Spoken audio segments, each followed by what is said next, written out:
Bonjour, je me présente Cléo Maheu. J'ai la chance d'accompagner depuis des années des entrepreneurs dans la croissance de leur entreprise et j'avais envie de créer un podcast des échanges authentiques, soit le podcast Histoire d'hypercroissance où j'y invite des entrepreneurs qui viennent nous partager leur parcours atypique, mais surtout comprendre la différence qu'ils font dans la vie des gens. Dans cet épisode, j'ai le bonheur de recevoir Martin Thibault, qui a été à la tête pendant plus d'une vingtaine d'années d'Absolunet avant de faire une belle transaction avec Valtech. Donc, il nous raconte son parcours, son histoire inspirante où l'humain est au cœur de toutes ses décisions. Il a su s'entourer, ne serait-ce qu'avec ses deux partenaires, mais aussi les employés exceptionnels et de bâtir l'hypercroissance de cette entreprise-là. Une belle histoire inspirante à écouter. Martin Thibault, bienvenue. Merci, Cléo. Contente que tu sois ici. Écoute, là, j'étais persévérante. Oui. Parce que je te connais depuis facilement un bon 15 ans. Quand j'ai commencé au début comme coach Gazelle, tu avais lu le livre et c'est ça, tu étais dans les débuts, non pas les débuts, mais quand même en virage, en transformation chez Absolunet. Alors, tu es ici aujourd'hui pour nous raconter ton parcours, qui pour moi est un parcours exceptionnel. Et comme on disait juste avant, un parcours rempli d'humilité, très low profile que tu as eu avec tes partenaires, mais je suis contente que tu prennes le temps de le raconter à nos auditeurs pour pouvoir les inspirer. Parce que des histoires comme ça, on en veut plusieurs au Québec. Et tu l'as fait à ta façon et tu es très généreux. Tu es venu pendant des années faire des témoignages quand je faisais des bootcamps au début. Maintenant, tu es entraîneur athlète à l'École d'entrepreneurship de Beauce. Tu enseignes également à l'Institut de leadership. Tu transfères beaucoup ton savoir et très contente que tu sois ici pour nos auditeurs. Merci pour l'accueil. Oui. On dirait que je suis dans mon salon. Ben j'aime ça. Ben oui. Puis on est habitué. C'est ça qu'on se dit. On est toujours habitué d'aller jaser ensemble, facilement 1 à 2 fois par année. On jase, on s'en va sur une terrasse, on reste pas loin, on met nos choses à jour. Fait que c'est la même chose aujourd'hui. C'est juste la bière s'en vient. C'est pas pire, ça? Oh, ben parfait. OK, vendredi après-midi, c'est bon, c'est excellent. Comme dans le bon vieux temps chez Absolunet. C'est parfait. C'est ça. C'est vrai que tu avais ça chez Absolunet. Fait qu'aujourd'hui, on va dire entrepreneur et conférencier. Mais tu as un parcours, je pense, assez exceptionnel, intéressant. Et quand il y a le mot histoire, fait que oui, ton entreprise a vécu de l'hypercroissance. Tu vas nous raconter ce parcours-là. Mais moi, je suis toujours intéressée par l'humain et l'histoire. Fait que parle-nous de toi un peu, d'où tu viens, où tu as grandi, qu'est-ce qui a fait que tu t'es lancé en affaires, ça a été quoi le déclic? Je veux tout connaître. OK, je vais quand même y aller de façon succincte quand même. Là. OK. Donc, moi, je suis né sur la Rive-Nord. Donc, j'étais un gars de Boisbriand à l'origine. Donc, puis j'ai fait beaucoup de sport dans ma jeunesse. Je suis allé à l'école dans le coin. Puis, après ça, j'ai fait le cégep. Puis, après ça, je suis allé faire l'université. Quand j'étais plus petit, ce que je souhaitais faire, c'est être hockeyeur professionnel. J'étais un athlète professionnel, mais je me suis bien aperçu assez tôt, à l'âge de peut-être 13-14 ans, que ça n'allait pas arriver. Tu sais. Oui. Donc, mon plan B, c'était de devenir entrepreneur. OK. Fait que, Plan B. Plan B était pas pire. Pas pire, hein? Pas pire pas tout. Fait que là, tout était, dans le fond, tout ce que je faisais, moi, même quand j'étais jeune, c'est dans le but de devenir entrepreneur. Oui. J'avais ça en tête. OK. Fait que donc, quand j'ai fait mes études, c'était dans le but de devenir entrepreneur. Quand j'allais faire mes expériences de travail, j'étais tout le temps en train de réfléchir, OK, mais un jour, je vais partir en affaires. Qu'est-ce que je peux apprendre ici qui va me servir? Je vais observer les entrepreneurs pour lesquels je travaille. Tu viens-tu d'une famille d'entrepreneurs? Oui et non, je dirais, parce que mon père, quand même, était comme un travailleur autonome. Donc, c'est le début de l'entrepreneuriat parce qu'il a été pendant 25-30 ans vendeur d'aspirateurs Electrolux porte-à-porte. Okay. Donc, à l'époque, là, tu sais, fait que donc, si tu vends, tu fais de l'argent. Si tu ne vends pas, tu n'as pas une scène. Exact. Donc, c'est comme un travailleur autonome. Donc, c'est la première forme d'entrepreneur. Donc, c'est quand même c'est un modèle. Oui. Mais ça prend du courage, de la persévérance, puis de l'énergie, il faut de l'automotivation, on s'entend? Oui, parce que j'ai accompagné mon père qui faisait du porte-à-porte l'été, là, quand j'étais à l'école, puis des fois, il disait, viens voir. Fait que c'est dur de voir son père se faire dire non à 9, 10, 12 fois en ligne avant d'avoir, OK, oui, peut-être que j'achèterais quelque chose. Mais de voir cette persévérance-là, c'est inspirant. Fait que oui, après ça, au cégep, j'ai fait un plan d'affaires, j'en ai fait un autre à l'université, toujours en disant, je vais partir en affaires, mais à la fin de l'exercice, c'était pas des bonnes idées, ça marchait pas. Puis là, j'ai travaillé vraiment un bout de temps, puis en... Tu étudies en quoi? En administration des affaires, concentration finance. Concentration finance, OK. Mais comme je dis souvent, moi, j'ai du sang de vendeur qui me coule dans les veines. OK, ça vient de là. Ça vient de la famille, ça. C'est pas mal du sang de vendeur. Donc, tu sais, c'est ça. Puis quand j'ai fini mon bac, mais là, je commençais à travailler, puis tu sais, j'étais allé sur le marché du travail, puis tu sais, ça s'est bien déroulé. Puis j'ai fait quelques emplois. Jusqu'à un moment donné, j'ai rencontré mes associés d'origine. J'ai fondé Absolunet avec 2 personnes, Daniel et Philippe. Puis on s'est rencontrés quand on travaillait ensemble. On n'était pas des amis. On avait des compétences différentes, puis tout ça. Fait que c'est là qu'on a dit, hey, on devrait mettre ça ensemble, puis tu sais, se partir en affaires. Puis c'est ça. Fait qu'en 99, on a lancé Absolunet. C'était quoi le modèle d'affaires à ce moment-là? C'était quoi le positionnement d'Absolunet? C'était très, très large. OK? Nous, à 3, on faisait tout. OK. Fait qu'on faisait du développement web et du service conseil en réseau informatique. Donc, l'offre de service était vraiment énorme. Donc, puis, on est parti comme ça parce que les forces de chacun étaient... C'était quoi les forces de chacun, mettons? Daniel, c'est vraiment celui qui s'occupait de tout ce qui était développement web. Et Philippe s'occupait du service conseil en réseau. Puis moi, je faisais tout le reste, donc l'administration, les ventes, etc., etc. Fait que je dirais que tranquillement, on a œuvré là-dedans, puis rapidement, on a embauché une personne, puis une autre, puis une autre. Fait que je dis souvent qu'on a eu une lente croissance organique pendant une dizaine d'années dans un marché qui était plutôt facile. Le développement web, parce que à l'époque, c'était quand même embryonnaire. Oui. Donc, d'entendre parler de ça secouait, tout le monde avait besoin de ça. Fait que c'était une lente croissance organique, sans vraiment de plan de match vraiment défini. Donc, pendant une dizaine d'années, jusqu'à à peu près en 2009, parce que en 2008-2009, il y a eu la crise financière, puis là, ça a impacté beaucoup de monde, dont nous. Puis c'était la première année où on n'a eu pas de croissance, pas de profit, puis c'est là qu'on a fait, il y a quelque chose qui ne marche pas peut-être dans notre modèle, on va peut-être revoir nos choses. Puis c'est là que, tu sais, quand il arrive un coup comme ça, on regarde un petit peu la maison, puis on dit, il faut faire du ménage, il y a peut-être quelque chose. Puis, tu sais, on s'est aperçu vraiment que notre offre de service était vraiment trop large. Puis, parce que, tu sais, quand on parlait, mettons, à l'époque de développement web, tu sais, il faut que tu sois jazzé, il faut que tu sois cool. Tu parles aux gens de marketing. Quand tu parles de services conseil en réseau informatique, il faut que tu sois plus sérieux, plus méthodique, plus... Fait qu'on était toujours trop pour un, pas assez pour l'autre. Fait que maintenant, on s'est dit, il faudrait peut-être scinder les choses pour se concentrer chacun notre base sur ce qu'on fait de mieux. Puis c'est là qu'on a pris la décision commune que Philippe allait partir avec la division réseau. Nous autres, on allait rester avec la division web. Donc, Daniel et moi. Et Charles, parce que Charles, on l'avait intégré aussi à l'actionnariat, on l'avait embauché en 2001. Je pense qu'il est devenu actionnaire 2 ans plus tard. Puis, il est devenu vraiment au tiers avec Daniel et moi le 1er janvier 2010, le jour de la transaction qu'on a faite avec Philippe, parce que nous, Daniel et moi, on appréciait énormément Charles. Puis, on voulait qu'il devienne actionnaire comme nous, au même niveau. Puis, on a fait le processus, cristalliser la valeur d'entreprise, machin chouette, tout ça. Puis, ce qui a vraiment bien fonctionné. Puis ça a été une décision extraordinaire, d'embaucher Charles, qui devienne associé avec nous, qui devienne aussi au tiers avec Daniel et moi en 2010, quand on a pris la décision de scinder l'entreprise. En 2010, dans le fond, on arrivait à 40 employés. Quand on a fait la division, tout ça, Philippe il est parti de son côté, il était 7 d'un côté, nous autres, on est resté 33 de l'autre bord, le 1er janvier 2010. OK. Le jour de la transaction. Puis c'est là qu'on devenait aussi au tiers, chacun, Charles, Daniel et moi, puis qu'on a... Tu sais, on avait aussi des compétences, des forces complémentaires, parce que je pense que la force, la réussite d'une organisation, c'est la complémentarité des individus, des gens, puis de savoir vraiment bien s'entourer.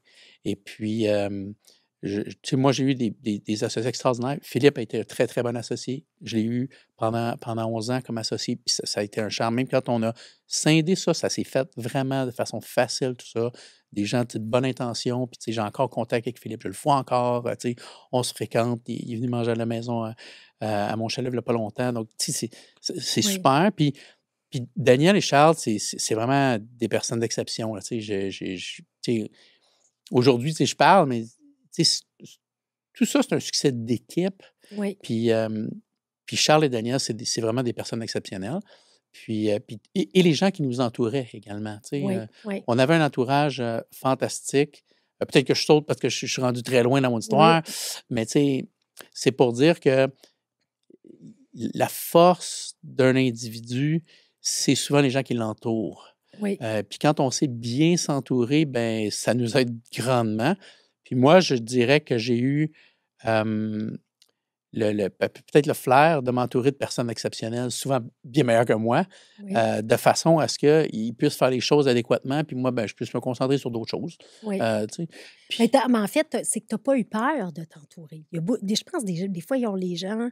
Toi, tu n'as jamais eu peur de dire, lui, il est meilleur que moi, je vais aller chercher lui. Ça a toujours été très clair pour toi, ça, d'emblée. Absolument, parce que ce qu'il faut viser, c'est le succès collectif. Oui. Et non pas le succès d'un individu. Oui. Donc, tu sais, moi, ce que je veux, puis ce que j'ai toujours voulu de mon parcours chez Absolument, puis même encore aujourd'hui, c'est le succès d'un ensemble de personnes, pas juste d'un individu ou de quelques individus.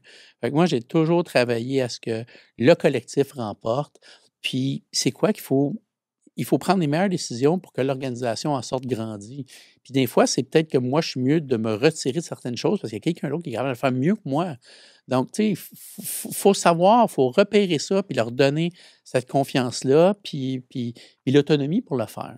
Oui, mais tu sais, je veux dire, ben du monde qui ne sont pas capables. Là. Si on regarde le pourcentage de repreneurs, il n'y en a pas tant, là, ou de gens qui sont capables de laisser la place. Il faut le faire. Fait que ça, je suis contente parce qu'on va en reparler. Tu as dit quelque chose d'important pour moi, puis c'est vrai qu'à toutes les fois que je t'ai entendu parler de tes associés, c'était toujours élogieux. Toujours, toujours, toujours. Mais tu as parlé d'un élément important qui est la complémentarité. Oui. Puis j'ai remarqué que les situations où ça ne va pas, c'est ce que j'appelle une gestion bicéphale. C'est comme tu as deux cerveaux, là, tu sais, puis c'est comme les deux veulent la même affaire. Oui. Mais dans le fond, toi, ce qui fait que ça a été un succès, parce que là, ça a duré 22 ans, cette histoire-là. Oui. On s'entend, là? Oui. Tu sais, quand même, là, tu sais, si on parle de 2001 jusqu'à aujourd'hui, là, tu sais, c'est 22 ans. Ça a été quoi le succès? Tu sais, on parle, complémentarité qui était très claire. Oui. Mais quoi d'autre? Ben, je dirais aussi, c'est parce que on s'est permis d'embaucher des gens de grande valeur. OK. On a appris parce que peut-être que ce qu'on ne faisait pas au début de l'aventure, mais quand on a atteint une certaine maturité, je dirais, une fois qu'on a fait cette transaction-là pour scinder l'organisation, on s'est ramassé 33. C'est là qu'on a implémenté la méthodologie Gazelle Scaling Up. Et c'est là qu'on l'a implanté. Puis c'est là qu'on s'est dit, OK, on va mieux se redéfinir, puis on va mieux s'organiser. Puis c'est là aussi qu'on a, à ce moment-là, dit, OK, on va aller vers le commerce électronique. D'accord, là, on ne faisait pas de commerce électronique, on va y aller vers le commerce électronique. Puis c'est là aussi qu'on s'est dit, hey, si on s'en va sur ce terrain-là qu'on ne connaît pas, de toute évidence, il faut trouver des gens qui s'y connaissent et qui s'y connaissent bien. Il faut envoyer des gens de confiance qu'on a, des gens extraordinaires, les faire se former pour qu'ils deviennent meilleurs là-dedans. C'est là, je dirais, qu'on a pris beaucoup de maturité managériale, je ne sais pas si on peut dire ça comme ça. Oui. Puis c'est là qu'on s'est dit, ben, on va embaucher, on n'aura pas peur d'embaucher des gens qui sont bien meilleurs que nous, des gens... Tu sais, c'est pas toujours juste des seniors, mais il y a beaucoup de seniors qui peuvent vraiment donner quelque chose d'extraordinaire, mais il y a aussi des plus jeunes qu'on voit qui ont de la drive. Fort potentiel. Exactement. Puis il faut juste les aider un petit peu, puis ils vont bien pousser. Tu sais. Il y en a encore aujourd'hui dans l'organisation. Aujourd'hui, c'est Valtech, mais il y en a encore des gens qui étaient des jeunes personnes qui étaient pleins de potentiel, tout ça, plein de volonté, qui sont encore là dans des postes maintenant extraordinaires. Tu sais, on n'a vraiment pas eu peur de bien s'entourer. Tu sais, des fois, les gens disent « Ah, ouais, mais tu sais, quand tu prends des gens qui ont trop d'ambition, quoi que ce soit, ils vont aller te compétitionner un jour, ou si tu les formes trop, ils vont partir à... » Oui, mais c'est quoi le coût si on prend juste du monde qui vont juste faire ce qu'on leur demande de faire? Moi, je veux du monde qui en fasse plus, puis qui ait des bonnes idées, puis je pense que même dans n'importe quelle décision, quand on est un groupe d'individus, on va toujours prendre une meilleure décision que si moi, seul, dans mon bureau, je vais décider de quelque chose. Exact. Fait que, tu sais, très souvent, c'était pas aussi une décision juste de Daniel, Charles et moi. C'était une décision qu'on a consultée, tu sais, la VP Opération, on a telle personne. Donc, beaucoup de gens, puis je disais souvent, il faut aller jusqu'au plancher, là, tu sais, jusqu'aux gens qui font le travail réellement, parce que nous autres, des fois, on pense à des choses, mais il faut savoir que ça va impacter beaucoup de monde dans l'organisation.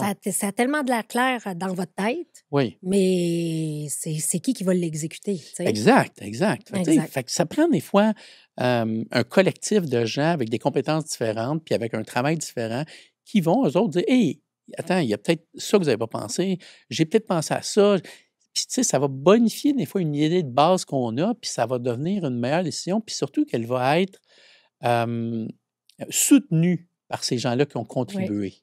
Puis là, c'est le fun parce qu'on va parler tout du comment puis du processus que tu t'es pris pour vraiment inspirer nos auditeurs. Parce que moi, j'aime ça qu'arriver avec du concret. Mais ce qu'il faut savoir, c'est que c'était en 2010 qu'on disait que... Non, c'était en 2010, le 33? Oui, exactement. 1er janvier 2010. De 1er janvier 2010, on est à 33. Oui. Mais il faut comprendre qu'il y a eu une transaction l'année passée et on était à 320. Oui, 325 et 325. Un peu partout en Amérique du Nord. On avait aussi en Europe, oui. En Europe, OK. Juste pour donner aux auditeurs, quand on parle d'hypercroissance, la perspective, exact. Dans le fond, on est en 2010, aujourd'hui, on est en 2023. Oui. Fait que là, on parle d'une transaction, donc Absolunet est devenu Valtech. Oui. OK. Et toi, tu vas pouvoir nous parler un peu, tu sais, de quitter le bateau, mais tu l'as fait d'une manière élégante, je dirais, en gentleman. Moi, c'est comme ça que je le vois. Fait que non, puis on va en reparler de ça. Mais tu sais, juste pour donner la perspective. Fait que pour toi, ce qui était clair, à la base, les trois associés, c'est de dire on est complémentaires, nous trois. Le fait d'être un tiers aussi, ça amène une certaine égalité. Hein? C'est comme c'est Coldplay, je pense, qui sont toutes. C'est pas parce que t'es chanteur, t'as plus, c'est comme je ne sais pas, mais ça fait. Ça fait du sens. Ça fait du sens. Exact. C'est ça. OK. Et là, t'embarques dans la démarche Scaling Up, hypercroissance. Pourquoi je t'ai fait venir toujours dans mes bootcamps, puis tu as été hyper généreux de ton temps, puis je te remercie, c'est que tu es un autodidacte de la méthode. On n'a jamais eu de coaching. Tu sais, j'ai jamais coaché ton équipe. On a toujours eu des super beaux échanges. Tu es venu avec moi dans les sommets de Verne Harnish aux États-Unis. Je pense avec Martin Letendre, justement, à Las Vegas. Je m'en rappelle. On est allé plusieurs fois.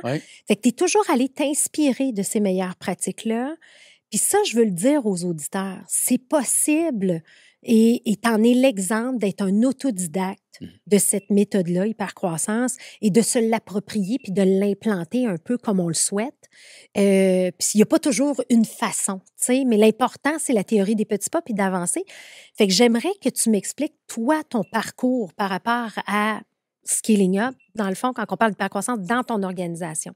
Oui, je te dirais que c'est un peu particulier, dans le sens que quand j'ai entendu parler de la méthodologie, premièrement, c'est un autre entrepreneur qui m'en avait parlé. Il me disait, tu devrais regarder ça. Tu sais, fait que j'ai dit, OK, je vais regarder ça.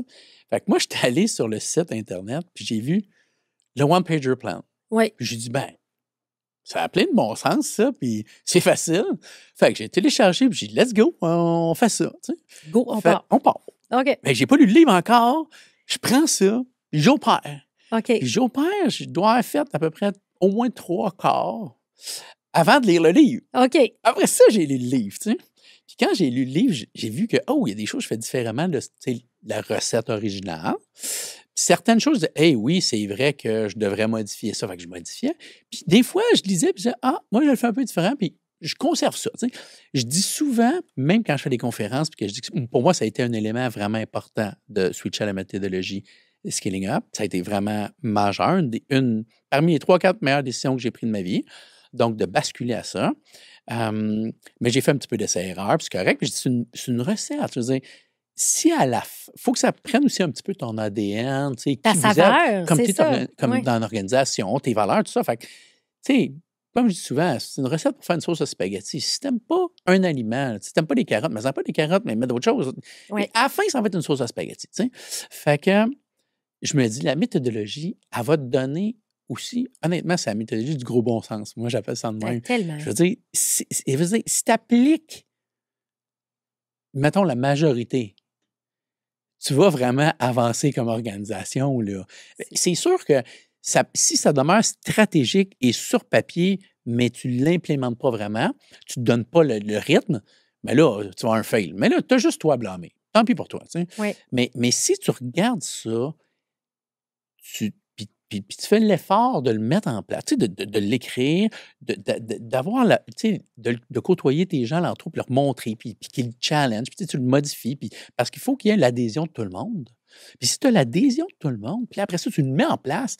Mais là, je pense que comme, mettons, associé, président d'entreprise, peu importe, ton rôle, c'est de maintenir. Oui. Donc, tu dois dire, non, on fait quart après quart. Il faut le faire. Il n'y a pas de relâchement. Le jour où tu relâches un quart, t'es fait. Oui. Il faut que tu gardes le rythme. Alors, nous autres, on a fait ça de début 2010 jusqu'à la vente.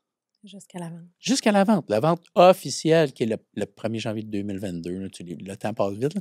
Mais on a fait ça. Là, puis tu sais, honnêtement, c'est bizarre parce que, tu sais, nous autres, Absolument a été reconnu longtemps comme une entreprise extraordinaire par conciliation travail-famille. Nous autres, on a une certification. Vous avez la certification, oui. Tu sais, fait nous autres, on disait tout le temps, on est la meilleure place pour un équilibre conciliation travail-famille, c'est chez Absolument. Puis à un moment donné, on avait fait un sondage auprès des gens.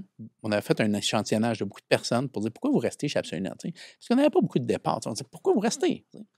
Puis c'est sûr que la conciliation travail-famille venait au top. Mais au deuxième, c'était l'écart. C'était le fait de se donner des objectifs, puis que si on atteint nos cibles, on fait une fête reliée au thème. Tu sais, il y avait cette... Dans le fond, c'était, on amène quelque chose d'un peu festif à un effort collectif, mais beaucoup de reconnaissance. C'est de la reconnaissance, dans le fond, qu'on donne à l'équipe. Tu sais, il faut que les leaders, une fois qu'ils mettent ça en place, puis que là, ils mettent 1, 2 ou 3 objectifs, peu importe, pas trop.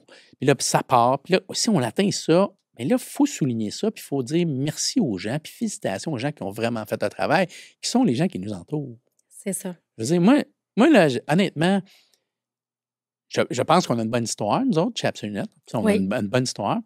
Puis la méthode Scaling a clairement contribué. Oui. Puis les gens, là, moi, là, à la fin, là, j'avais 325 collègues que j'aimais profondément, là, qui m'ont beaucoup aidé et apporté. Tu sais. Oui. Même des gens qui ont fait un passage court chez Absolument ont apporté une couleur. Tu sais. Fait que, tu sais, l'importance des gens, et encore plus aujourd'hui, l'importance des gens dans une organisation, c'est primordial. Donc, tu sais. C'est ça. Puis là, pour les auditeurs qui ne seraient pas familiers avec la méthode hypercroissance, fait que tu as parlé tantôt, l'outil vedette du livre Scaling Up Hypercroissance, c'est le plan stratégique qui tient en une page. Oui. Et il y a comme 2 volets au plan. Il y a la page de gauche qui est vraiment la définition un peu de l'ADN, la stratégie. Ça, Absolument était déjà très fort au niveau des valeurs, la raison d'être, vers où on s'en va, ces objectifs-là. Le carré de sable. Le carré de sable, exactement, leur scopé, donc où on veut s'en aller, tout ça. Mais toi, tu as dit, regarde, sans tout comprendre chacune des cases, puis souvent, les gens bloquent. C'est là qu'ils bloquent, ils veulent que ce soit parfait, mais c'est un processus itératif. Toi, tu as dit, regarde bien là. Puis moi, j'aimais ça quand tu venais, puis tu disais, regarde, Cléo, là, je prenais le plus gros enjeu, puis là, je prenais la page 2. Oui. C'est quoi les priorités dans les 90 prochains jours pour avancer, monter d'une marche la croissance, puis les bonnes pratiques chez Absolument. C'est ça. That's it. C'est aussi simple que ça. Tu ne te l'es pas rendu compliqué. Non. Mais j'aime ça. C'est ça qu'il faut faire. Faut pas que ça soit trop compliqué, sinon je ne comprendrais pas. C'est ça. Non, mais en même temps, c'est ça le but. Tu sais, la théorie derrière le thème trimestriel, c'est de vulgariser et rendre ça simple pour scinder les efforts collectifs. Absolument. Et là, je pense que selon moi, tu es le meilleur au Québec dans les thèmes. OK? Fait que là, puis les gens, quand on est rendu puis que je leur parle de ça, il y a un petit recueil qui a été fait par Andy Bailey, là, de Petra Coach, qui parle Scaling Up Team puis tout ça. Mais au Québec, je te nomme toujours en exemple. Fait que j'aimerais ça que tu inspires des exemples. Quand on dit, là, puis là, par exemple, là, le podcast, il va passer au début de l'année. On est en début de corps, il y a un ralentissement économique. Fait que, amène les gens à comment tu définirais un thème, puis donne-nous des exemples concrets de célébration et récompense, parce que les gens, rendus là, ils bloquent. Oui. Ils restent pris dans leur tête. Oui. Bon, c'est sûr que là, moi, en étant une entreprise privée, je peux faire ce que je veux avec mon argent. Hein? Fait que donc, je peux avoir une festivité qui va être grandiose, je peux en avoir... Mais tu sais, c'est non seulement une question d'argent, moi, je dis tout le temps, c'est surtout un fun factor. Il faut amener quelque chose de festif, puis il faut reconnaître les gens qui ont réellement fait le travail, qui sont les gens qui sont nos collègues de travail. Right? Fait que je me souviens que le premier... Ça, c'est un bon exemple. Le premier thème qu'on a fait... Moi, j'étais excité, mais quand j'avais amené le one-pager, puis là, j'avais fait ça, puis là, j'avais préparé mon premier quart, puis là, je me faisais challenger par mes partenaires, Charles et Daniel. Puis à un moment donné, je me souviens que Daniel, qui était vraiment le plus sage, le plus terre-à-terre de nous trois, qui nous ramenait souvent à la raison, on va se le dire, que Daniel était souvent... Il n'était pas souvent sous les projecteurs, mais c'est vraiment quelqu'un de solide, je vous le dis. Puis moi, j'étais bien excité par ça. Puis là, le thème, je fais Candy Day, c'est le nom du thème. Fait que là, j'explique ça. Puis là, il dit, de façon très sage, il dit, tu sais, Martin, au lieu de dire à tout le monde qu'on est rendu une nouvelle méthodologie, puis on passe les chapeaux de roue, là, peux-tu dire qu'on fait un test, on fait un corps test, tu sais? Ça va être un test. Tu l'appelles le Candy, c'est beau. Et si ça va bien, on le rendra permanent. Puis si tout à coup, ton idée, ça foire, bon, on dirait que c'était juste un test, on va faire l'autre chose. Puis il trouvait ça très sage. Oui. Fait que je dis, hey, c'est une bonne idée, Daniel. Fait que quand on a annoncé ça, on dit, OK, on fait un corps test, puis on donne, puis on avait donné, je pense, 3 objectifs à ce moment-là. Puis c'est ce qui est vraiment important, quand tu donnes les objectifs, il ne faut pas qu'il y en ait trop parce que tout le monde se perd. C'est qu'il faut que ça soit facile à suivre. Et il faut aussi, par exemple, si c'est un thermomètre, il faut le faire quotidiennement ou à chaque semaine pour que les gens voient l'évolution. Oui. Est-ce qu'on s'en va dans la bonne direction pour que les gens, dans leur quotidien, puissent prendre des meilleures décisions, à savoir, OK, est-ce que je fais ça ou ça? Les cadrans me disent que si je fais ça, je vais faire monter le thermomètre là, je vais faire ça en premier. Donc, ça facilite la prise de décision pour faire les actions quotidiennes. Parce qu'ils savent qu'ils vont avoir un impact sur les objectifs vraiment importants du corps. Donc, ça, on a vu rapidement parce que les gens disaient Oh, je suis mieux de faire ça que ça. Fait que là, on a vu qu'on tenait quelque chose. Honnêtement, on a vu tout de suite, on tient quelque chose. T'sais.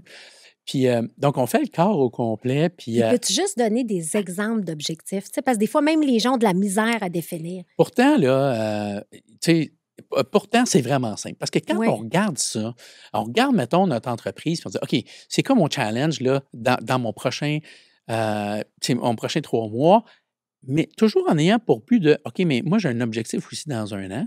Oui. Puis, tu sais, honnêtement, moi, je dis souvent dans la méthodologie, tu parlais des 2 pages, tu sais, tu as ton Big Hairy Audacious Goal, tu sais, ton rêve ambitieux, tu dis dans 10 ans, on va être là, tu dis dans 3 à 5 ans, où est-ce que je devrais être, tu sais? Qu'est-ce que je devrais avoir accompli dans 1 an? Puis après ça, ta page de droite, qui est ton corps, là, il y a un rythme. Fait que moi, j'ai ton rythme, il doit t'amener à ton 1 an. Si tu fais ton 1 an 3-4 fois, tu as ton 3 à 5 ans. Si tu fais ton 3 à 5 ans 2 fois, tu atteins ton Big Hairy Audacious Goal. Fait que c'est comme de la magie, c'est facile. Oui. Fait que quand tu regardes ton corps, OK, là, tu regardes, qu'est-ce qu'on a actuellement? As-tu un défi de productivité? Ah, on a un défi de productivité. Bien, si c'est le cas, il est mesuré probablement. Fait qu'on atteint, je ne sais pas, moi, tant, par exemple, nous autres, ça peut être des heures facturables par semaine ou par mois, ou peu importe. Là, tu dis, OK, on est à tel niveau, il faudrait l'augmenter. Ben, on va se donner le défi de l'augmenter un peu. T'sais. Là, les gens vont prendre conscience de ça.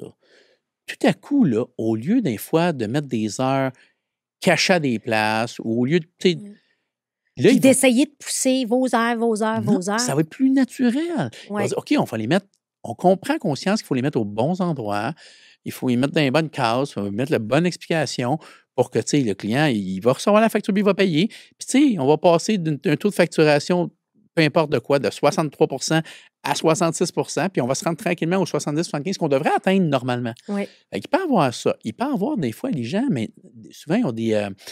Je vois ça dans des gens qui font de la fabrication, ils ont des taux de rejet. Fait que là, OK, mais c'est quoi ton taux de rejet actuel? Puis il devrait s'améliorer. Si tu veux rentabiliser plus, tu as quelques mesures faciles, bien, si tu as moins de taux de rejet, tu as moins d'erreurs, c'est sûr que ça va t'aider. Il y a ça, mais il y a aussi, puis ça, des fois, les gens sont étonnés. Nous, le recrutement, c'était vraiment important chez Absolument. Vraiment important. Parce qu'on était en croissance, il fallait recruter. Puis des fois, nous autres, on se donnait des objectifs de recrutement dans le corps. Puis là, les gens disaient, oui, mais pourquoi? C'est quoi le rapport? Qu'est-ce que les autres peuvent contribuer à ça? Bien, à chaque fois qu'on mettait un objectif de recrutement, on l'atteignait parce que mes collègues, là, un programmeur disait, hey, c'est important pour l'entreprise, m'a relancé mon ancien collègue de telle place. Moi, il dit là, que chez Absolument, c'est cool. Puis, tu sais, moi, il y a un fit avec cette personne-là. Fait que, il y avait un effort collectif disant, c'est important pour l'entreprise de recruter. Je vais faire un effort supplémentaire, m'a partagé ses médias sociaux, m'a relancé du monde que je connais. Puis là, ben, c'est là qu'on recrutait le plus. Fait que, tu sais, il y a plein de choses qu'on peut faire. Mais comme tu reviens à la base, c'est du gros bon sens. Absolument. Puis chaque entrepreneur connaît son défi des 90 prochains jours. Oui, mais le problème, souvent, c'est que lui, il sait, mais pas les gens qui l'entourent. Exact. Pas les gens qui font vraiment le travail. Oui. Puis c'est ça qui est dommage. Oui. On devrait mieux communiquer avec nos collègues, mieux communiquer avec les gens qui font réellement le travail. Oui.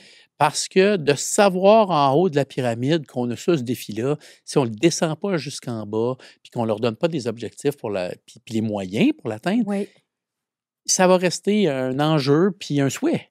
Oui. Moi, ce que je pense, c'est qu'on doit impliquer tout le monde. Puis le fait d'être transparent, puis de dire, hey, on a un défi là-dessus, on a un défi là-dessus, puis regarde, on va faire ça, ça rassemble les gens, puis ça leur donne, OK, on y va, tu sais. Fait que là, on revient à notre candy day. Exact. Ah, Okay. Fait que là, on revient à ça. Fait on fait notre corps test, on met 2-3 objectifs, ça part, puis ça roule au toast. Après notre 90 jours, on atteint nos cibles, toutes nos cibles. Fait que là, les gens disent, hey Martin, qu'est-ce qui se passe? Tu sais, le candy day. Je dis, bien là, j'attendais de savoir si on allait atteindre toutes nos cibles avant de faire quelque chose. Tu sais, parce que je n'avais pas dit c'était quoi la récompense, parce que je ne savais pas trop, tu sais, où je m'en allais. Là. Fait que je me souviens que, puis à cette époque-là, il faut se rappeler en 2010, qu'on a commencé ça, on était juste 33, peut-être qu'on avait recommencé à embaucher, peut-être on était 34-35, mais c'est quand même pas gros. Dans un bureau qui devait faire 2500 pieds carrés maximum, t'sais. Fait qu'on était tous entassés là-dedans. Puis un matin, les gens sont arrivés au bureau, puis il y avait un immense bar à bonbons. C'était vraiment une orgie de bonbons. Là, il y en avait, puis il y avait du refill en dessous. Là, c'était... Puis souvent, c'est aussi des bonbons qui rappelaient l'enfance, des fun dips, des affaires, des affaires qu'on se rappelle. Hein. Fait que les gens étaient vraiment excités, c'était vraiment cool. T'sais.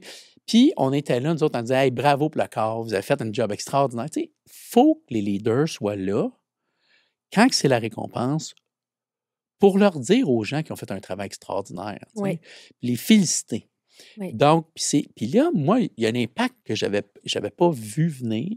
À cette époque-là, il faut penser en 2010, les gens trouvaient ça tellement cool, ils prenaient des photos puis ils mettaient ça sur les médias sociaux. Hein. Fait qu'ils disaient, hey, on a atteint nos objectifs, c'est absolument, on fête, nanana, puis c'est cool. Je lis encore la photo de Candy Day dans ma présentation, juste pour te le Génial. dire. Alors, on recevait plus de CV. Exact. Parce que les gens disaient, hey, ils ont de la reconnaissance chez Absolument. Oui. Puis nous autres, tu sais, moi, je pense tout le temps au programmeur dans son cabicule, puis qui fait ça, puis il voit passer ses médias sociaux. Ah, s'il fait encore là, ils ont de la reconnaissance. Puis moi, jamais. C'était les moments où on recrutait le plus, tu sais. Oui. Fait que ça, c'est un exemple. Ça, c'est un exemple. J'ai fait, à un moment donné, j'ai fait un corps qui s'appelait rafraîchissement, right?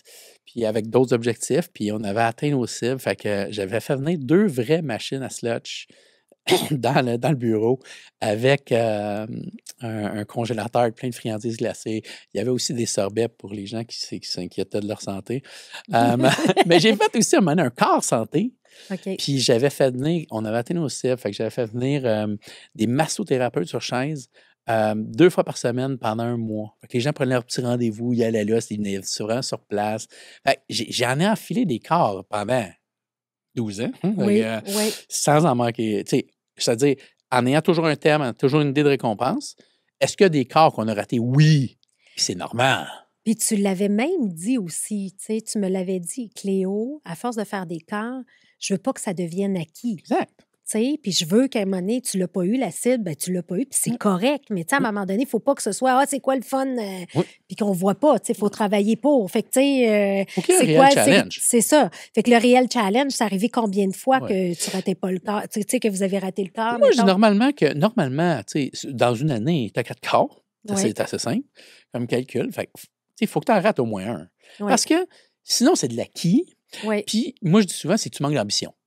Parce qu'à un moment donné, il faut que tu relèves la barre. Puis à un moment donné, c'est haute la barre, qu'est-ce que tu veux? Mais, fait que, c'est normal d'en rater. Parce que si tu n'en rates pas, c'est trop facile. C'est comme quelqu'un qui se fixe un big hair dashes goal, mais qui va l'atteindre dans 2-3 ans. C'est pas vrai. C'est pas. C'est ça. Il faut avoir de l'ambition. Puis quand tu as une bonne équipe, tu as confiance, tu peux monter la barre. Puis à un moment donné, il y a un fail. Puis moi, moi, je me souviens, à un moment donné, le premier fail qu'on a eu, je me souviens pas du thème, mais je me souviens d'avoir des gens qui disaient, mais là, c'était quoi? Ben, je vous le dis pas, mais c'était extraordinaire comme récompense. Juste tourner le couteau dans la tête, c'est comme... Mais aussi, c'était un petit peu d'humour, tu sais. Puis les gens me connaissaient pour mon humour, un peu. Fait que parce qu'on sait jamais, ça va peut-être revenir, ce thème-là. Ce thème-là, tu le gardes en banque. C'est ça, exact. On a fait des thèmes, des fois, avec des clients. OK. On avait un client parce qu'on faisait une récompense avec les produits, par exemple, du client. OK. Fait que ça, c'était le fun, tu sais, parce que ça nous permettait d'acheter chez le client puis de l'impliquer dans la récompense. C'était vraiment cool. Fait que, non, ça a été une aventure extraordinaire. Puis moi, je m'en rappelle aussi parce que, tu sais, quand tu parlais des thèmes aussi, quand tu parlais du côté festif et fun, tu faisais toujours aller les sens. Oui, idéalement, oui. Tu sais, ça, c'est une affaire que j'avais retenue de toi, là, tu sais. Il faut pas que ça soit plate, drabe, tu sais. Il faut qu'il y ait un côté festif. Puis, tu sais, veux pas, si on a du fun, puis si on goûte à quelque chose, on sent quelque chose, tu sais, il y a quelque chose qui se passe. Il y a quelque chose qui se passe, tu sais. Fait que, tu sais, juste, c'est niaiseux, mais si on fait un effort collectif, on est 40-50, on fait un effort collectif pendant 90 jours, puis à la fin, je donne à tout le monde un chèque de 50$. C'est ridicule. J'ai déjà un client qui m'a sorti, on va donner des cartes d'essence. Non, c'est pas sexy. Bon. C'est pas sexy pantoute. Non. Non. Faut un moment de se dire, hey, on est extraordinaire. Je veux dire, la personne pourrait juste dire, je vous paye le café, mais je suis là pour vous dire merci, puis quel corps extraordinaire, que ça va être déjà mieux. Il faut juste faire quelque chose pour rassembler les gens, puis leur dire qu'ils ont été extraordinaires dans le corps, puis je pense qu'il y avait mis les cupcakes. Un petit côté les cupcakes, ça avait marché. J'avais fait ça parce qu'on avait fait venir. On avait appelé ça cupcake, justement. Puis le matin, on faisait nos rencontres à chaque mois, nous autres, de toute l'entreprise. Puis après ce quart-là, c'était le premier mardi de chaque mois. Fait que le mardi qui suivait le quart, on avait atteint nos cibles, on le savait. Il y avait beaucoup de cupcakes. Là, on avait fait venir plein. Puis en plus, on donnait à chaque membre de l'équipe 2 douzaines de cupcakes prépayés. Parce que aussi, ça permettait de donner une bonne commande à Amélie un Cupcake qui venait de partir à ce moment-là. Leur business en affaires localement à Sainte-Thérèse. Puis nous autres, on trouvait ça cool d'aider une jeune entreprise qui émergeait. Fait, puis les gens ont aimé ça. C'était comme, on a un party de cupcake à matin, puis guess what? J'ai 2 douzaines que je peux aller chercher quand je veux, qui sont déjà payées, dans une petite boutique. Fait que ce que je veux dire, c'est pas obligé de coûter la grosse affaire, mais t'encourages local, ça va chercher les sens, les saveurs, il y a un côté festif, absolument. Vous êtes présent, vous êtes là. Moi, je dis tout le temps, l'important aussi, ça, j'insiste beaucoup là-dessus, c'est que les leaders doivent être là et doivent souligner le travail exceptionnel des gens qui l'ont réellement fait. Faut pas être chiche sur les compliments et les remerciements. Je veux dire, soyez généreux. Les gens ont vraiment fait un effort. Moi, tu sais, j'ai eu des... aujourd'hui, de quoi je m'ennuie? Mes anciens collègues. Je veux dire, j'ai eu des gens extraordinaires. Tu sais, j'aime ça des fois avoir des nouvelles. Des fois, j'en ai des nouvelles à gauche et à droite. Je trouve ça cool. Là, tu sais. Mais les gens, c'est la plus grande richesse d'une organisation. C'est tellement ça. Fait qu'il faut en prendre soin, il faut les écouter, il faut les mettre à contribution. Ces gens-là ont plein de talents, ils ont des idées les meilleures idées qu'on a eues chez Absolunet, c'est les gens qui étaient là qui l'ont eu. Là. Oui. C'est pas moi. Là. Je veux dire, ça vient de tout ce monde-là. Tu sais. De tout ce monde-là. Puis il faut comprendre aussi, puis c'est ça, parce que des fois, il y a une dichotomie. Là, tu vas dire, ah, c'est beau, Absolunet, agence web, on sait bien, eux autres. Mais finalement, on parle pas ici de table de ping-pong, de ci, de ça. On parlait d'être festif quand on atteint des objectifs de performance. Absolument. Oh oui, oh oui. T'sais, non, mais c'est ça aussi, mais il y a comme une genre de dichotomie de dire... Puis il y en a des entreprises qui sont hyper cool, mais ils font pas une scène. Oui. Moi, ça me décourage bien raide quand je vois ça. Là. C'est comme on est super cool, super cool, super cool, mais là les gens sont pris jusque-là. C'est comme non.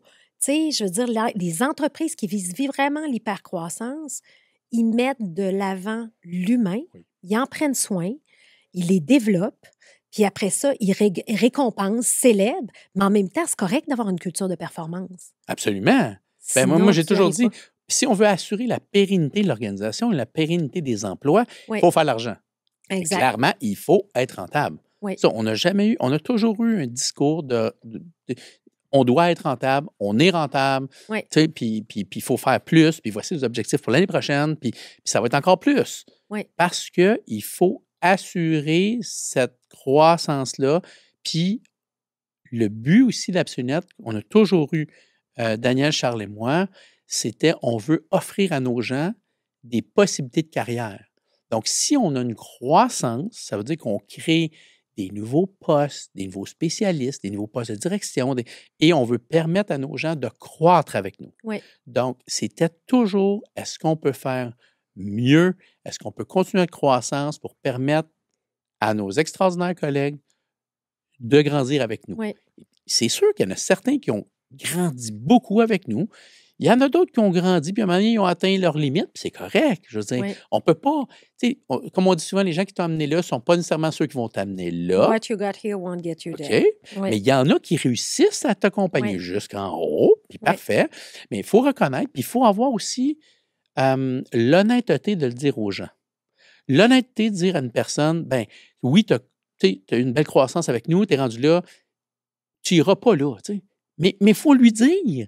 Puis si la personne dit, oui, mais moi, je veux absolument aller là, bien, essaie de l'obtenir, mais ailleurs. Parce que si tu ne l'obtiendras pas, je pense que tu as atteint le niveau maximum ici. Ça se peut, ça. Il faut être honnête, transparent avec les gens. Moi, je n'ai jamais eu peur d'avoir des discussions difficiles avec des gens. C'est vrai. Si on est honnête, si on dit les vraies choses, je dis, tout se dit. Il faut juste savoir trouver la bonne façon de le dire. Mais moi, j'ai toujours souhaité que mes collègues chez Absolunet progressent. J'ai toujours souhaité ça, même à la fin, à la transaction avec Valtech, c'était un des critères vraiment importants pour nous, c'est est-ce que dans leur nouvelle maison, ils vont avoir des possibilités de progresser? Parce que ces gens-là qui nous ont fait confiance quand même, ils ont choisi de joindre à nous, ils méritent ce qu'il y a de mieux. Alors, puis tu sais, quand on voit ces gens-là œuvrer, moi, j'ai dans ma tête des souvenirs extraordinaires de dizaines, voire de centaines de personnes qui ont eu des contributions extraordinaires chez Absolunet. Je leur souhaite que le meilleur. Donc, que le meilleur dans la suite, dans l'aventure Valtech. Puis si ce n'est pas là, bien, ça sera ailleurs. Mais j'ai eu des collègues extraordinaires. C'est ça.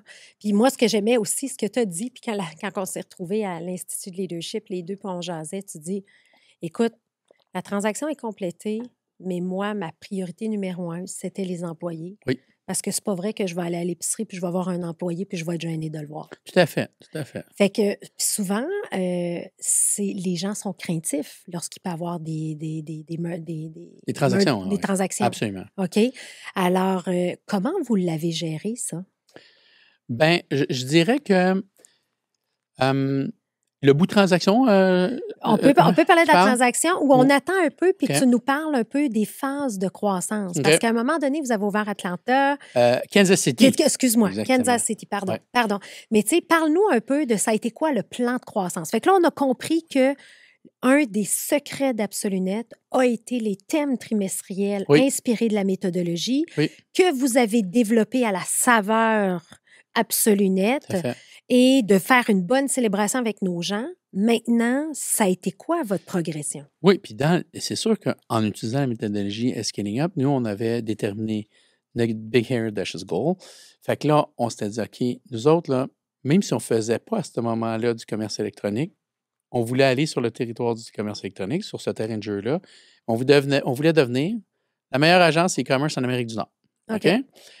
Puis on a dit la façon de déterminer qu'on l'est, c'est quand nos 3 partenaires principaux, on va être partenaire de l'année avec les 3 la même année. Ça veut dire qu'on va être numéro 1 pour nous.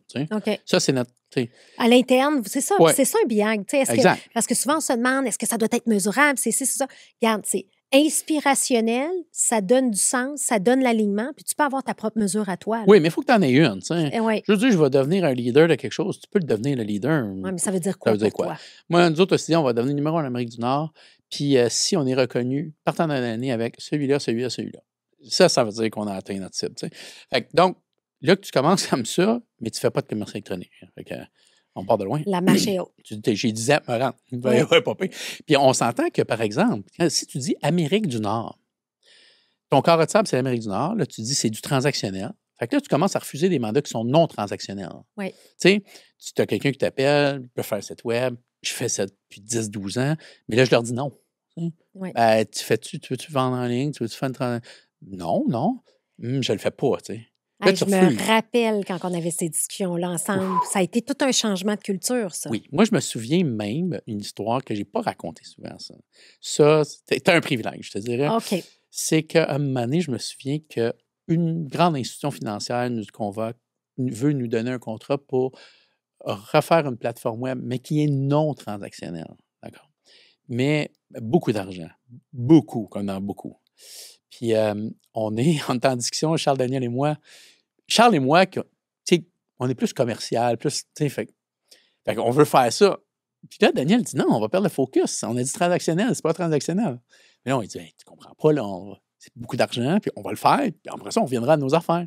Là, je me souviens, puis Daniel, honnêtement, le one-pager, lui, il était avec nous, mais tu sais, lui, il s'en préoccupait pas tant que ça. Ouais. Il sort le one-pager de son tiroir, il regarde ça, puis il lit le carré de sable.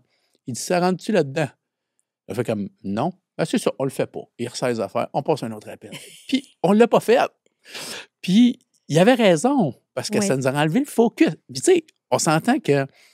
Tu peux pas être le meilleur si tu fais un gros projet qui est pas focusé sur ce que tu dois faire. En plein ça. Fait que, il nous a ramené à l'ordre, ce qui est vraiment ironique. Mais il avait raison. Oui. Fait qu'on a dit, OK, on le fait pas. Puis, ça a bien tombé parce que rapidement, Charles, qui signait tous les mandats à ce moment-là, il avait trouvé un paquet d'autres mandats transactionnels. Fait que ça a continué à développer notre expertise. Après ça, on s'est mis pas à envoyer les gens se faire former. Puis, tu sais, quand tu dis, tu vas devenir numéro 1 en Amérique du Nord, bien, dans 3-5 ans, il fallait ouvrir un bureau aux États-Unis. Tu ne peux pas prétendre que tu vas être numéro 1 en Amérique du Nord si tu n'as même pas une présence aux États-Unis. Fait que, tu sais, on s'entend-tu pour 3 Québécois aussi, hein? Tu sais, il y a quand même une culture qui est très différente, là, tu sais. Oui, absolument. Oui, tout à fait, mais je dirais que, d'un, Charles avait un excellent background parce qu'il a toujours ce background-là parce qu'il avait étudié en commerce international, tout ça, fait que, tu sais, puis, donc, tu sais, Charles poussait beaucoup pour que ça arrive, tu sais, puis moi, je suis favorable à ça. Puis Daniel, il nous supportait là-dedans. Puis il dit, regarde, quand ça va arriver, moi, inquiétez-vous pas, on va produire, tu sais. Fait que c'est ça, on a réussi à ouvrir un bureau à Kansas City. On a incorporé au Delaware, question d'impôt, machin chouette. Puis là, après ça, on a ouvert notre bureau à Kansas City. On a embauché un vrai Américain parce qu'on avait besoin de ça pour avoir du succès commercial réel. Puis tranquillement, ça a déboulé. Puis, tu sais, on avait fait des efforts, je me souviens, on avait fait des efforts un petit peu vers Toronto avec vraiment pas de succès. Fait qu'on a fait un petit peu d'efforts aux États-Unis avec plus ou moins de succès. Puis quand on a ouvert le bureau, puis on a embauché un vrai Américain, c'est là que ça a commencé à débouler, puis à avoir du succès. Puis quand on avait du succès aux États-Unis, bien, ça nous aidait sur notre marché local. Ils disaient, hey, si les Américains vous prennent, ça nous aide, vous êtes vraiment bons. Puis, tout à coup, même les Torontois nous trouvaient meilleurs. C'est dur pour des Québécois de percer en Ontario. Ça a été difficile pour nous. Quand on a eu du succès aux États-Unis, on a eu beaucoup de succès en Ontario. Fait que, mais c'est ça. Fait que dans le plan de match, on avait notre plan de match qui était de la méthodologie, c'était OK, il faut s'y rendre. Puis, on avait préparé les gens en leur disant ça va arriver. Puis, il y a un changement de culture. Tu parlais du changement de culture. Il faut quand même dire aux gens qu'on opère depuis 12 ans en français uniquement, peut-être 1 ou 2 clients anglophones, de même, mais que là, bientôt, on va avoir des équipes complètes qui vont parler en anglais avec des clients, qui vont aller aux États-Unis. C'est un changement de culture. Il faut préparer les gens à ça. Fait que ça tranquillement, il faut amener ça, il faut communiquer beaucoup avec l'équipe. On a dit souvent aux gens dans l'équipe que c'est les Américains qui allaient payer pour nos meilleures conditions de travail. Parce que des fois, au début, quand on parlait qu'on allait sur le marché américain, certains avaient une crainte en disant oui, mais ça va être plus difficile, ça va être en anglais, ils poursuivent rapidement les Américains. Ils essayaient de trouver un petit des raisons pour retarder ça. Puis nous autres, c'était comme non, regarde, on va aller aux États-Unis, puis tu sais quoi? Non seulement le taux de change est favorable, parce qu'il était favorable même à cette époque-là, aujourd'hui encore, mais en plus, on peut leur vendre 25 plus cher aux Américains. Fait que donc, on va faire plus d'argent que ces mandats-là, et c'est cet argent-là qui va nous permettre d'avoir des meilleures conditions de travail ici, d'augmenter les salaires de façon plus rapide. Fait que, tu sais, il y a beaucoup de gains à aller chercher cet argent-là. Puis, tu sais, si on veut prétendre être numéro 1 en Amérique du Nord, ben, on n'a pas le choix. Fait que c'est un incontournable. Il faut y aller. Fait que c'est ça. Fait qu'on a persévéré. Puis on a eu du succès. Parce que c'est sûr qu'au début, c'est difficile parce que tes réalisations sont presque exclusivement québécoises. Des noms d'entreprises qui veulent absolument rien dire aux Américains. Donc, de parler des brands que tu as sur le marché québécois, ça ne leur dit rien. Il faut plus que tu parles en termes de j'ai une entreprise qui a 130 magasins, qui vend pour tant de millions. On a fait une plateforme, on vend maintenant, ils ont augmenté leur vente de 157 Là, ça a un impact. Oui. Il fallait adapter le discours. Adapter le discours. Mais une fois qu'on a commencé à signer les Américains, là, aux autres Américains, tu leur pointes ces Américains-là, là, c'est facile. Fait que c'est ça qu'il y a eu une embellie, parce que quand on a vendu à la fin, là, c'était près de 50 de notre volume d'affaires était aux États-Unis. Fait que c'est quand même... La game se jouait là. Pour nous, c'était... Tu vends plus cher aux Américains, en plus, tu as un gain de taux de change. Fait que ça te permet de mieux traiter tes gens à l'interne. Parce que si tu n'as pas cet argent-là, tu es plus serré sur tout. Puis à un moment donné, c'est que tu es tellement serré que tu ne peux pas offrir des choses. À un moment donné, il y a comme un plafond de masse salariale aussi. Là, comme une équipe d'hockey, à un moment donné, il y a un cap. Il faut que tu restes profitable comme organisation. Absolument. Puis aussi, la conférence ou la formation de 3-4 jours à San Francisco, il n'y a pas 8 personnes qui vont y aller, maintenant juste une. Puis ci, puis ça. Il y a beaucoup de restrictions qui viennent avec peu de budget. Fait que donc, d'aller aux États-Unis et d'avoir du succès, ça nous permettait d'avoir une meilleure marge de manœuvre. Puis, de faire ces choses-là, puis de recruter les meilleurs, puis de garder les meilleurs. Moi, j'ai toujours dit, honnêtement, là, je ne suis plus là, mais quand même, j'ai œuvré là longtemps. Là, les meilleures personnes en commerce électronique, c'est nous autres qui les avaient. Oui. Fait que je n'étais pas gêné de dire ça vaut la peine de payer plus pour faire affaire avec nous parce que vous avez les meilleurs résultats. Puis, nous autres, on livrait des résultats. C'est ça qu'on voulait. Fait que ça a été une bonne aventure. Une belle aventure. Ouais. Et là, on arrive un jour où vous vous faites approcher, probablement. On se faisait approcher régulièrement. Oui. Mais on n'était pas prêt. OK. Fait que souvent, on se faisait approcher, mais on prenait le courriel ou les informations, puis on stockait ça. Puis on disait, un jour, ça va nous servir, mais pas là. On n'est pas prêt. Mentalement, on n'est pas là. C'est plus en 2020 que là, on a dit, OK, là, on est arrivé un petit peu à la croisée des chemins dans le sens que... Et le BIAG était atteint, là. Oui, parce qu'on avait atteint en 2018 ou 2019, on est devenu partenaire numéro 1 avec les 3 partenaires la même année. Fait qu'on était solide comme le roc. Fait que, on était vraiment contents. Mais on se donnait d'autres ambitions, évidemment, par la suite. Mais là, à chaque fois qu'on progressait, on changeait de ligue, comme on dit. Tu passes à une autre ligue. Puis là, on était rendu à passer à une ligue avec un déploiement plus mondial. Là, on venait d'avoir un bureau à Cork en Irlande. Là, on pensait, OK, il faut bonifier ce bureau-là, mais il faudrait aussi ouvrir en Asie. Il faudrait aussi ouvrir en Amérique latine un bureau. Fait que là, on avait beaucoup de projets. On avait aussi beaucoup de compétences à aller chercher. Fallait offrir d'autres services à nos clients pour avoir une offre plus globale. Fait que donc, en 2020, on a réfléchi. On a dit, OK, est-ce qu'on est prêt à se commettre puis à investir beaucoup d'argent pour aller là, pour changer de ligue? Parce que toujours en tête, il faut que je fasse progresser mes collègues. Oui. Parce qu'il y en a qui sont rendus au top, et moi, je veux les amener encore plus loin. Donc il faut que l'organisation aille plus loin. Tu sais. ou bien on va sur le marché puis on va voir ce qui s'offre à nous, tu sais. Mais en ayant toujours l'idée de ça se peut qu'on aille au marché puis qu'il n'y a rien qui nous intéresse puis qu'on continue nos choses. C'est correct. Oui, c'est correct.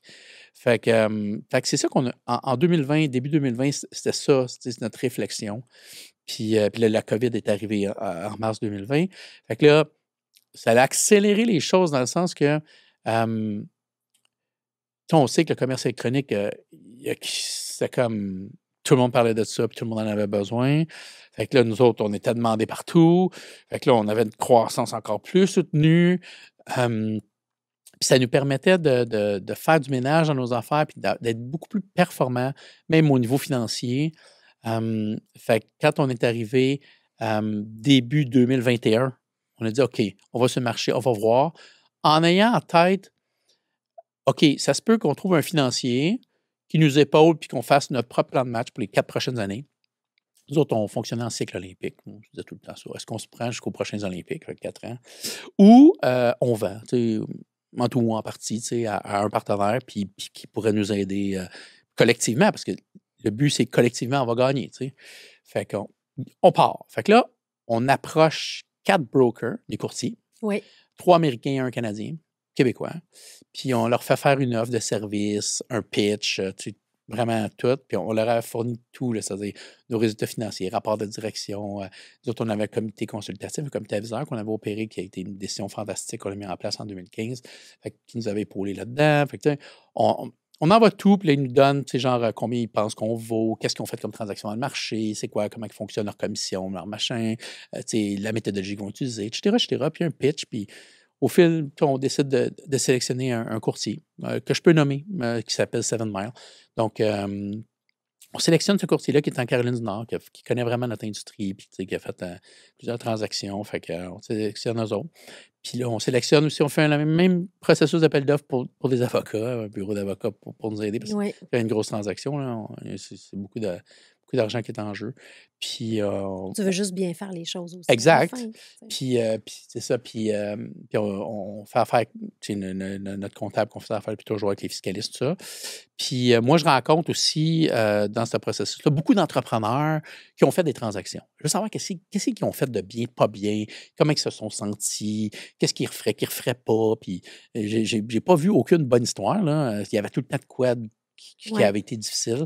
Fait que, nous autres, on disait, il faut faire les choses le mieux possible. Charles aussi, de son côté, il vraiment, il essaie de se faire conseiller par d'autres, donc que lui connaissait dans son réseau. Fait que, on mettait ça ensemble, puis on essayait de faire les choses le mieux possible, Fait que c'est ça. Fait qu'on a bâti le CIM, le livre qui explique comment tu es extraordinaire. Tu lis ça, tu as le goût de t'acheter toi-même. Oui, bon. C'est fou, c'est vrai que j'ai fait ça. Mais c'est vrai qu'on avait une bonne histoire quand même à raconter. Oui, quand même. Puis on va sur le marché, puis ça a été vraiment la réception est extraordinaire. J'ai signé beaucoup d'NDA pour recevoir l'information. Puis après ça, on a embarqué dans un processus de management call avec les acheteurs potentiels. On en avait beaucoup. Puis en plus, il fallait faire notre job au quotidien. Mais en plus, faire ces management calls-là. C'est quelque chose. C'est des blocs de 3 heures. Puis Daniel, Charles et moi, on avait des horizons différents. C'est-à-dire que moi, je disais, le jour où, si on fait une transaction, le jour où on fait la transaction, moi, je vais accompagner le plus court possible, Puis le plus court possible, pour moi, c'est plus 6 mois parce que, faut donner le temps de se revirer de bord. Je ne peux pas disparaître de même. Il faut que je rassure tout ça, Puis Daniel et Charles, c'était pas si clair que ça. Daniel, c'était comme, je verrai, je ne sais pas trop ce que j'ai le goût, je verrai, Puis Charles, lui, c'était plus, regarde, j'ai le goût d'essayer ça dans une autre organisation, puis voir, il est plus jeune, puis... Fait que là, on a dit, moi, j'ai dit, c'est le goût, Charles, let's go, vas-y, puis fais les management calls, gère-là, moi, je vais juste t'épauler, Puis, dans le fond, c'est toi maintenant qui dirige tout ça, cette patente-là, Puis, on s'entend que si on va choisir juste une organisation que tu as le goût d'aller, si tu n'as pas le goût d'aller, même si l'offre est mirabolante, on n'y va pas. Parce qu'on ne veut pas non plus... C'est toi qui vas vivre avec. Oui, et nos 325 collègues. Exact. Ça aussi. Ouais. Fait que, puis là, on a fait les management calls. Puis, moi, j'ai vu Charles performer là, dans des pitchs de vente. Mais dans les management calls, je m'attendais à ça, là, puis il a fait ça. Là, il était extraordinaire. Il était excellent. Là, il était fabuleux. Fabuleux. Fait que ça a été... Puis c'était un marathon, là, tu sais. Je sais, c'est tellement exigeant. C'était capoté, mais ça a été bon. Fait que, tu sais, au fil du temps, on a raffiné nos affaires, puis on a décidé d'y aller avec Valtech, puis il y avait vraiment un fit, là, tu sais, de valeur. Oui, ça, hein, il y avait vraiment un fit de hein? valeur. Il y avait un fit aussi que c'est une grande organisation, mais en Amérique du Nord, ils étaient à ce moment-là à peu près 300-325, à peu près l'équivalent de ce qu'on était. Fait que, tu sais, il y avait plus un rapport d'égalité en Amérique du Nord, mais globalement, c'est une grande organisation. À ce moment-là, il était peut-être 3500, 4000, 4500. Aujourd'hui, ils ont continué leur progression parce qu'ils continuent à faire des acquisitions et à croître, c'est ce qui est parfait. Fait que pour nous, il y avait un bon fit, l'offre était bonne. Ça permettait à vos gens de progresser. Absolument. Puis pour moi, c'était vraiment... Et je dis pour moi, mais pour Charles et Daniel aussi. Donc, tu sais, on retrouvait là, ce qu'on souhaitait. Il n'y a rien de parfait. Il y a toujours des affaires à un moment donné qui peuvent accrocher, puis c'est normal. Là, il n'y a rien de parfait. Mais c'était, je pense, un bon fit. Puis il y avait une complémentarité des offres. L'expertise qu'on amenait était bonne pour eux. Et tous les services complémentaires qu'on cherchait à avoir. Ils les avaient. Ils les avaient. Donc, tu sais, il y avait quelque chose de bien là-dedans.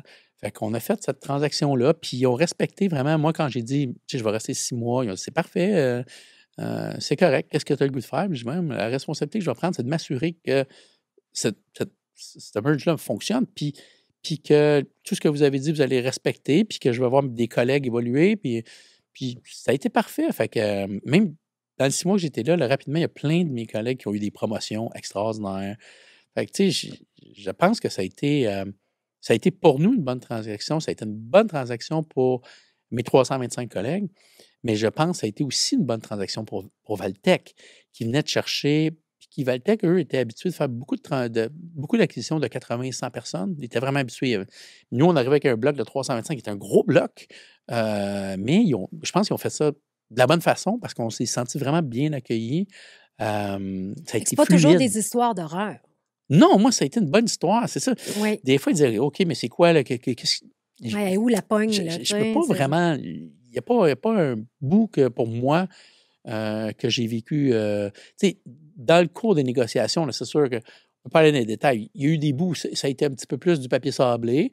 Mais là, maintenant, on se parle, puis oups, c'est réglé, puis on continue. Fait que, globalement, je veux dire, je pense qu'on a eu une transaction excellente que je vais qualifier. Oui. Puis comme je disais, on a été conscient, Charles et moi, je dis, c'est probablement la seule transaction que je vais faire. Je suis bien à faire comme il faut. Fait qu'on va essayer de se faire conseiller puis d'être accompagné par des gens professionnels. Puis ça a été le cas. Puis après ça, on a quand même joué ça longtemps, juste les trois ensemble. Après ça, on a rajouté, on avait un directeur légal, nous, à l'interne chez Absolument, qui a été impliqué avec le contrôleur. Puis vers la fin, toute la couche de direction a été impliquée, mais très tard, parce qu'on voulait, nous, s'assurer que tout était réglé avant de commencer à rajouter du monde. Question de contrôler l'information, pour pas que ça parte dans toutes les directions. Mais après ça, il y a eu quand même un bon plan de communication qui a été fait pour s'assurer que les gens comprennent la transaction, comprennent pourquoi c'était bien, où on s'en allait avec ça, comme on le faisait chez Absolument quand on leur expliquait c'est quoi le plan d'affaires, puis où on va aller, puis pourquoi on fait ce move-là. On a toujours été transparent chez Absolument. On voulait être transparent aussi dans cette transaction, pourquoi on l'avait fait, puis où est-ce qu'on s'en va. Puis, fait qu'on a tenu, là, je me souviens, des rencontres sur l'intégration à chaque semaine avec l'ensemble des collègues qui étaient partout là, sur la planète. Puis là, on avait à chaque semaine un webinaire. Là, on est rendu là, on a fait ça, on est rendu là. Fait que beaucoup de communication. Beaucoup de communication. Même Charles, Daniel et moi, on avait ouvert notre agenda le premier mois, 2 mois. Moi, c'est le mercredi après-midi. Donc, le mercredi après-midi, moi, je me mettais dans une salle virtuelle, puis là, j'étais là. Puis n'importe quel collègue qui venait me poser une question, je répondais. En lien tu t'es rendu disponible. Charles aussi, Daniel aussi. OK. Tout le temps. On dit, regarde, on va vous l'expliquer pourquoi on l'a fait. Puis pourquoi on pense que c'est une bonne chose. Puis ça progressait, puis les gens voyaient, hey, oui, ça marche bien. Puis oui, maintenant, on est rendu avec un projet international. Je travaille avec les collègues qui sont dans tel autre bureau. C'était rendu global, mais on les avait avertis, on va se rendre là. Oui. Là, on s'est rendu là d'une façon qui est peut-être différente organiquement, mais on s'est rendu là pareil. Quelle belle hypercroissance. Ça a été une bonne aventure. Oui. Est-ce qu'aujourd'hui, je pense qu'aujourd'hui, grâce au bagage que j'ai, puis l'expérimentation que j'ai faite, puis les gens que je connais maintenant, je pense que je pourrais être plus rapide. Je pense. Oui, hein? Mais parce que c'est ça, j'allais te demander. Ride. C'est quoi, si c'était à recommencer, qu'est-ce que tu ferais différemment? De un, je dirais, c'est sûr que, oui, on a parlé de la méthode Scaling Up. Moi, je pense que si j'avais eu cette méthode-là avant, ça m'aurait aidé parce que ça m'aurait mieux structuré. Hein, ça, c'est clair. Fait que ça aurait été une chose d'avoir une meilleure structure, le gros bon sens plus rapidement parce qu'on s'est laissé aller, honnêtement, pendant 10-12 ans avec le vent, sans vraiment un vrai plan de match. Tu sais, quand tu écris un plan d'affaires qui est sur 40 pages, il n'y a personne qui lit ça. Non. Il est stocké à quelque part. Non, joke, c'est pas bon. Oui. Fait que cette méthodologie nous donnait un bon. Fait que ça, je dirais. On a implémenté un comité consultatif en 2015, à peu près. Là. Je l'aurais fait avant parce que ça nous a aidés. Ça nous a fait progresser. C'était quoi, les types de personnes, en fait? Parce que souvent, c'est les gens, ils se posent la question, est-ce que j'ai besoin d'un CA, un comité consultatif? Fait qu'explique un peu les types de personnes que tu as été chercher. Ouais. Moi, je pense que ça prend encore une fois la complémentarité. Oui. Hein? Fait que si on va chercher des gens qui sont pareils comme nous, ça ne donne rien. Si on va chercher des gens qui sont pareils entre eux, ça ne donne rien. Fait que ça prend vraiment des gens qui sont avec profils différents. Fait qu'on avait, nous, quelqu'un qui était expert vraiment en finance, qui était avec nous, qu'on est allé chercher. On est allé chercher un entrepreneur qui avait fait des ventes business to business. On voulait quelqu'un qui comprenait notre réalité d'entrepreneur puis qui avait vendu à d'autres entreprises. C'est ça, nous autres, qu'on fait dans la vie. Fait qu'on a été chercher, puis on est allé chercher aussi un avocat, parce que aussi, on s'apprêtait à faire des choses un petit peu au niveau légal, puis on avait un œil. Puis Louis, qui s'appelle l'avocat, il était vraiment sharp parce qu'il y avait un côté business aiguisé aussi. Oui. Il y avait tellement des bonnes interventions, des bonnes questions aussi. Fait que, j'avais des 3 personnes différentes qui n'étaient pas mes amis. Là. Je les connaissais à peine. Moi, je voulais aller chercher des gens qui avaient accompli des choses extraordinaires, puis qui allaient pouvoir nous guider, puis nous inspirer, puis vous nous challenger, puis des fois nous dire que, des fois nous dire juste, oui, c'est bon ce que vous faites, ça rassure, mais autant des fois dire, peut-être vous n'avez pas pensé à ça, puis ça, là, tu fais comme, wow. Mais je dirais que dans le quotidien, le fait d'avoir un comité consultatif, ça nous aide à prendre des meilleures décisions au quotidien. C'est que c'est une certaine imputabilité. À un moment donné, tu as des comptes à rendre. Exactement. C'est que quand tu arrives dans une réunion, puis là, tu dis devant tout le monde, on a pris cette décision-là parce que c'est à peu près 10-15 de chiffre d'affaires. Il va dire, c'est-tu 10 ou c'est 15? Ben là, à peu près, pourrais-tu à la prochaine réunion nous donner le bon chiffre? T'sais? Parce que, c'est peut-être pas la même décision si c'est 10 ou c'est 15. T'sais? Puis là, tu fouilles, puis tu reviens, tu dis, c'était 18 finalement. OK, mais tu sais, c'est pas entre 10 et 15, puis si la décision, c'est peut-être pas ça, compte tenu de... Ah ouais. Fait que là, tu vas plus haut. Tu fais plus ça avec le vent. Là, non. Là tu fouilles mieux sur tes affaires. Fait que tu veux prendre les meilleures décisions au quotidien parce que tu veux, après ça, quand tu arrives devant ces gens-là, être structuré. Moi, on gérait ça. Charles, Daniel et moi, on était très rigoureux sur cette gestion-là. Le comité consultatif, on le traitait comme un CA. Mais les gens n'ont pas leur responsabilité personnelle. Puis, il y a un pouvoir de recommandation. C'est nous autres qui décident au final. Mais on a renvoyé une semaine avant ou une semaine avant l'ordre du jour, les états financiers, le one-pager plan à jour, le rapport de direction, etc. Ça, vous faisiez ces rencontres-là combien de fois par année? À chaque quart. À chaque rythme de quart. Moi, j'aime beaucoup le rythme de quart. 90 jours. Mais on a déjà fait, exceptionnellement, on en a fait, des fois pour des sujets particuliers, comme quand on a eu la transaction, on a fait un spécial. Oui. Quand on a eu la COVID, on a fait un spécial pour voir comment ils voyaient ça, si on devait faire des choses spéciales. Quand il y a eu le shutdown, puis voir comment. Fait que, moi, je trouve que ces gens-là nous ont grandement aidés à être meilleurs. Fait que c'est des gens que j'aime. Mais moi, je pense que j'ai eu un parcours de chanceux. J'ai été entouré de gens extraordinaires. Oui. Puis je pense que c'est ça ta plus grande fierté, non? Absolument. Oui, les gens que j'ai côtoyés. Oui. Ce qui est le fun chez Absolument, c'est qu'on pouvait choisir. Oui. Fait que je choisissais du monde. Oui. Fait que c'est le fun. Puis après ça, j'ai été beaucoup impliqué dans beaucoup de réseaux. Tu le sais, nous autres, on s'est côtoyés dans toutes sortes de réseaux. On est mentors ensemble. Oui. C'est toi qui m'as embarqué là-dedans, Ben oui. Fait tu sais, j'ai été impliqué dans beaucoup d'organisations. Oui. J'ai rencontré tellement de monde. Oui. Moi, je trouve que ça enrichit une vie. Tellement. Tu sais, ces rencontres-là. Puis c'est sûr qu'on rencontre plein de gens, puis il y a des gens qu'on garde contact. Tu sais, comme nous, on a gardé contact. Tu sais, parce que tu m'apportes de quoi? Tu sais, tu m'enrichis. Oui. Et vice-versa. Et tu peux rencontrer des gens, puis à un moment donné, un bout de temps, mais ils ne t'enrichissent plus, mais fais le ménage dans ton réseau, puis c'est tout. Là. C'est pas grave. Là, c'est ça, exactement. Mais moi, je garde contact avec beaucoup de gens qui m'ont beaucoup enrichi dans ma vie personnelle. Et je pense que tu es encore là-dedans aujourd'hui. Tout à fait. Je suis encore impliqué dans toutes sortes d'organisations. J'aime rencontrer un paquet d'entrepreneurs. Ça donne beaucoup d'énergie. Je suis allé faire un 24 heures à l'école d'entrepreneurship de Beauce, là, comme entrepreneur-entraîneur. C'était vraiment bien. C'était mon 5e, je pense. Fait que, ça en est fait plusieurs. Récemment, j'étais allé à l'Institut Leadership faire 2 conférences. Non, je continue ça. Je continue mes comités consultatifs, un petit peu de conseils. Mais tu sais, un rythme vraiment différent de quand j'étais sur le beat d'Absolunet, ça c'est clair. Oui. Puis comme on jasait un petit peu avec les amis tantôt, là, mais la grosse différence pour moi, c'est mon cellulaire. OK? Le matin, quand je me lève, je prends quand j'étais sur le beat, je prenais mon cellulaire, je revirais de bord, puis là, tu vois, mettons, des textos, ou tu vois des messages internes sur Slack, tu vois toutes sortes d'affaires, tu vois ta journée, comment elle va se dessiner, tu sais. Aujourd'hui, je prends mon cellulaire, je reviens d'abord, je vois l'heure. Savais-tu qu'il y a l'heure sur le téléphone? Ouais.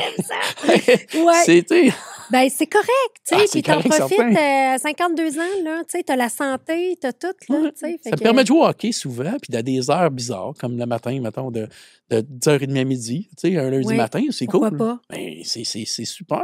En profiter. Fait que je fais ça, puis tu sais, je vais avoir du monde, puis... Tu restes super actif et impliqué. Tu as toujours été très impliqué dans la communauté, donc mais c'est bon. au suivant, ben oui. Je pense que ce qui est bon, c'est de faire l'exercice, peu importe l'exercice qu'on fait, on aime la marche, c'est ça, peu importe, soyons actifs, mais aussi soyons actifs, le cerveau doit être actif. Sinon, c'est ça. Mais oui, donc de continuer de rencontrer des gens, de continuer d'entretenir mon réseau de contacts, de me prendre, de me mettre au courant de « Hey, telle personne est rendue où? Elle fait quoi? Je vais lui donner un petit coup de fil. » Moi, je suis quand même quelqu'un qui aime les gens. Là. Fait que, j'aime être entouré, j'aime parler aux gens, j'aime les rencontrer. Fait que, j'ai un plaisir fou à faire ça. Fait que, j'espère que ça paraît. Bien, tellement. Puis le Martin, dans 10 ans, il va être où? C'est quoi le BHAG à Martin, là? Oh! Tu sais, moi, je ne me suis pas penché là-dessus, Cléo. C'est une bonne question. Mais est-ce que, tu sais, parce que j'ai eu beaucoup de questions de gens, il va-tu repartir en affaires? Oui. Puis, tu sais, aujourd'hui, je dis, ben non, je n'ai pas l'intention de. Mais, tu sais, ça prend pas grand-chose pour allumer le feu, tu sais. Oui. On s'entend? Il y a encore de la braise. Il s'agit juste que je sois au chalet à l'entour de ma table de pool avec une coupe de bière puis avec mes partners. Puis là, tout à coup, ça peut s'embellir. Là, tu sais. Fait que aujourd'hui, je pense pas, mais on ne sait jamais. Exact. On ne sait jamais. On n'est pas à l'abri de ça. Mais aujourd'hui, ce que j'aime beaucoup, c'est ma contribution à l'essor entrepreneurial. Donc, d'être sur de comités consultatifs, j'aime ça. L'implication à l'École d'entrepreneurship de Beauce, j'aime ça. À l'Institut Leadership, je rencontre des gens aussi formidables là-dedans. Tu sais, tout ça, là, pour l'instant, ça me nourrit bien. Oui.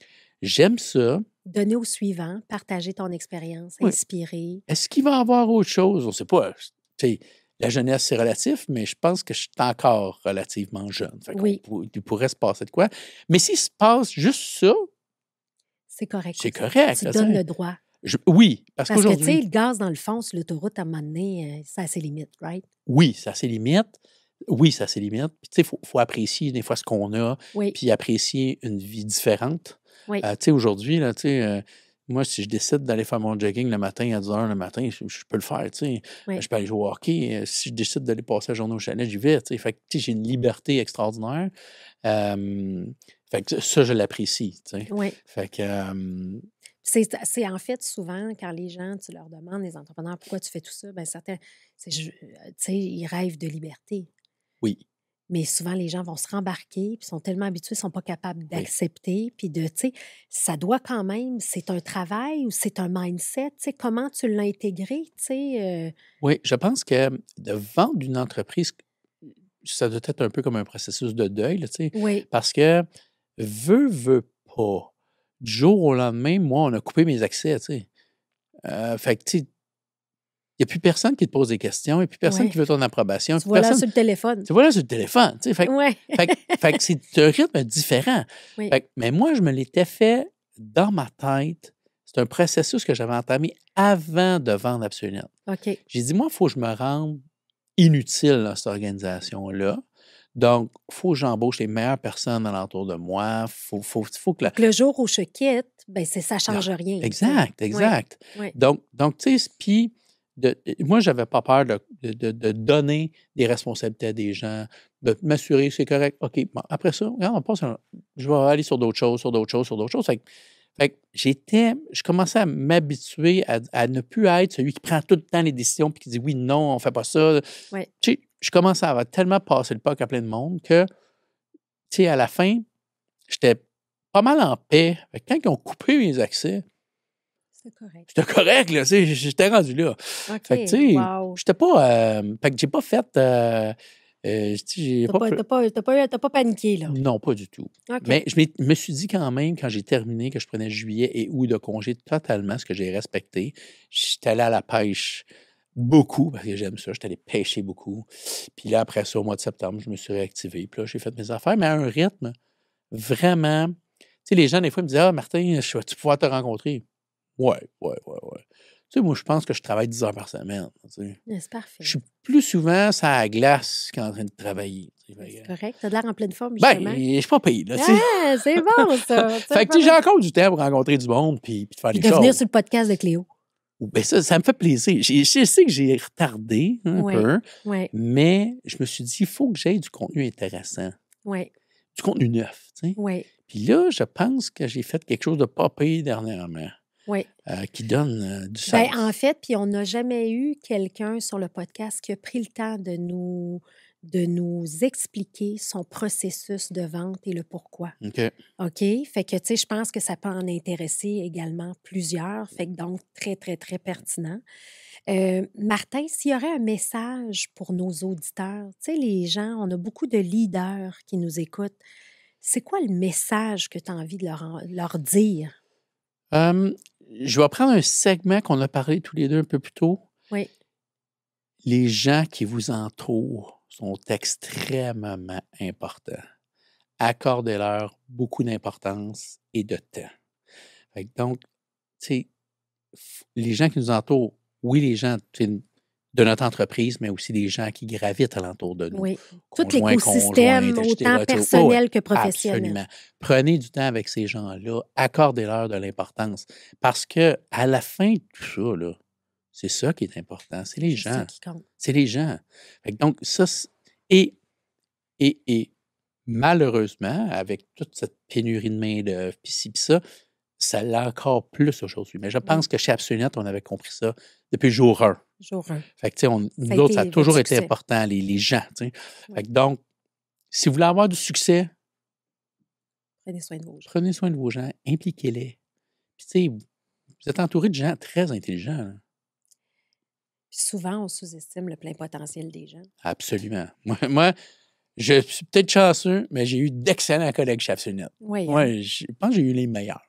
Oui. Les meilleurs. Mais quand j'ai vu ça, ben, c'est ça. Puis, tu sais, moi, je le vois, ce qui est la cohérence de l'hypercroissance passe par l'humain. That's it. Ah oui. Mets les bons humains dans les bons sièges. Absolument. Aie pas peur de challenger puis de définir des grands rêves ambitieux, mais célèbre les étapes au passage. Absolument. Je pense que c'est un message puissant que tu viens de nous livrer, Martin. Ça me fait chaud au cœur que tu aies pris le temps de le partager. Et c'est toujours un plaisir de parler avec toi. Je te remercie sincèrement. Plaisir partagé, Cléo. Hein? Oui, je sais. Ça fait longtemps qu'on se connaît. Oui. J'espère qu'on va continuer à aller prendre notre bière ensemble. Ben oui. Sur la terrasse. Exact. Ça va me faire plaisir. Yes. Merci, Martin. Merci, Cléo.